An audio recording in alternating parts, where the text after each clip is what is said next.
საქართველოში დედობის საშუალო ასაკი იზრდება. ბოლო წლების სტატისტიკა აჩვენებს, რომ 30 წლამდე ასაკში შვილის გაჩენის მაჩვენებელი მნიშვნელოვნად არის შემცირებული. სამაგეროდ იზრდება 30 წელზე მოდ დედად გახდობის მონაცემები. კიდევ უფრო საინტერესოა ის განმეორება, რომ მკვეთრად არის მომატებული 40-45 წელზე მოდ მშობიარობის სტატისტიკა.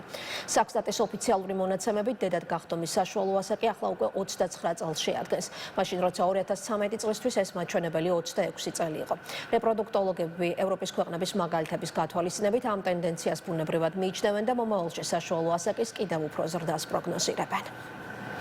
ჯერ კიდევ 10 წლის წინ საქართველოში ქალები შვილს საშუალოდ 26 წლის ასაკში აჩენდნენ, თუმცა ბოლო მონაცემებით ეს სტატისტიკა 3 წლით არის გაზრდილი. როგორც ირკვევა, 30 წლამდე ბავშვის გაჩენის გადაწყვეტილებას სულ უფრო ნაკლები ქალი იღებს.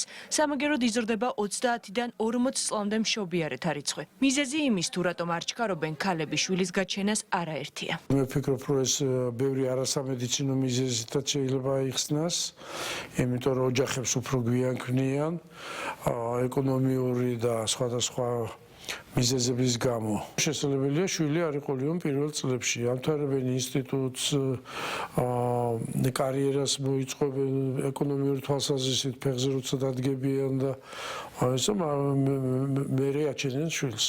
ეს ტენდენცია ევროპულ სტატისტიკას ფეხდაფეხ მიჰყვება. ევროსტატის ინფორმაციით, ევროპაში პირველი ბავშვის დაბადებისას ქალის საშუალო ასაკი 29 წელია და ეს მაჩვენებელი ევროკავშირის ყველა სახელმწიფოში მზარდია. გინეკოლოგები განმარტავენ, რომ მედიცინის განვითარებამ შესაძლო გართულებები მინიმუმამდე შეამცირა და 35 წელს ზემოთ ასაკი მშობიარობისთვის სამედიცინო კუთხით უკვე სრულიად მისაღებად მიიჩნევა. ამასთან გამოჩნდა თანამედროვე საშუალებები, რომლის დახმარებითაც ქალებს განაყოფიერება შედარებით მაღალ ასაკში შეუძლიათ. 21 საუკუნემ ზუსტად მოგვცა ის, რომ დღეს არ ითვლება ის ასაკი, რომელს ასაკშიც ქალს არ შეუძლია იყოლიოს ბავშვი. ეს ალბათ განპირობებულია იქიდან, რომ ამ მაღალ ტექნოლოგიებმა, თანამედროვე ტექნოლოგიებმა მოგვცა საშუალება, რომ თუნდაც მაღალ ასაკობრივ ჯგუფში, მაღალ რეპროდუქციულ ასაკში ქალს მიუწვეთ საშუალება იყოლიოს შვილი, ხო, ანუ გახდეს დედა. თუმცა უნდა ითქვას, რომ დღეისათვისაც ოპტიმალური ასაკი დედობის ითვლება 20-დან 30 წლის ჩათვლით, ვინაიდან მაღალასაკობრივ ჯგუფში ხშირია ის ორსულობისა და მშობიარობის დროს ისეთი გართულებები, როგორიც არის პრეეკლამპსია, ეკლამპსია, ნაადრევი მშობიარობა.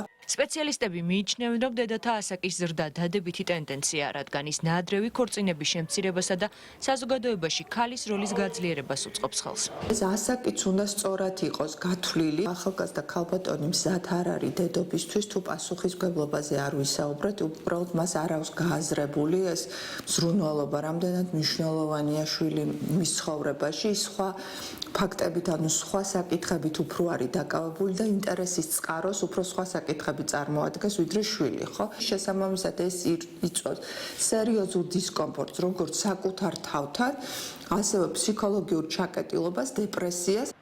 საქსტატის ბოლო მონაცემებით 2023 წელს საქართველოში 40.214 ბავშვი დაიბადა. ყველაზე მეტი ბავშვი კი 25-დან 29 წლის ასაკის ქალებმა გააჩინეს. ამავე ანგარიშის მიხედვით 2023 წელს 45 წლის და ზემოთ 633-მა ქალმა იმშობიარა, რაც წინა წლებთან შედარებით მნიშვნელოვნად გაზრდილი მაჩვენებელია. სპეციალისტების დაკვირვებით არ არის გამორიცხული მშობიარეთა საშუალო ასაკი მომავალ წლებში კიდევ გაიზარდოს.